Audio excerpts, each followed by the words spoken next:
ఏం ఘోరం ఇది నాకు అర్థం కాదు. మళ్ళీ ఇది చేసినాడు కూడా ఇప్పుడు మళ్ళీ అదే కాంగ్రెస్ పార్టీ అంతేనా? మళ్ళా పాత కాంగ్రెస్ మోపోయింది, మళ్ళా కరెంట్ కోతలు మోపోయినాయి.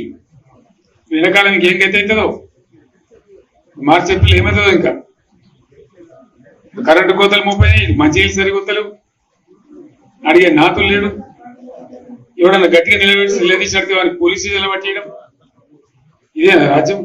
ఇంకెవ్వడు కొట్లాడాడు, ఎవరితో కాదు. అవతార పంచాంగం. మళ్ళా మనమే కొట్లాడాలి అంతేనా?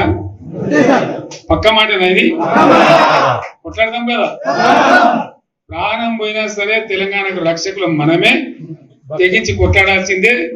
తెలంగాణ హక్కులను కొట్లాడాల్సిందే, మనమే కొట్లాడి తీరాల్సిందే. ఆయన రెండవ మాట లేదు. ఆయన వాడు తులం బంగారం ఇస్తా, నీకు ఏంటి, నీకు బంగారం వడ్డానం పెడతాను కానీ ఆయన నమ్మి ఏమో మీ సంగతి ఎంతో చూద్దామని ఆయన వేశారు. వేసింది ఇరుకపోయారు, బాయిలో పడ్డారు, అయిపోయి ఉన్నాయి అన్ని మీకే. మళ్ళీ మొదటికి వచ్చానా కైలాస మాడలో పెద్ద పంపింగినట్టు అయింది మళ్ళీ. అంతే కదా? ఆలోచన లేకుండా ఎటు పడితే అటు ఎవడో ఏదో చెప్తే నమ్మి ఓట్లేస్తే ఏమైంది అనేది ఒక మంచి గుణపాఠం ఇది తెలంగాణ.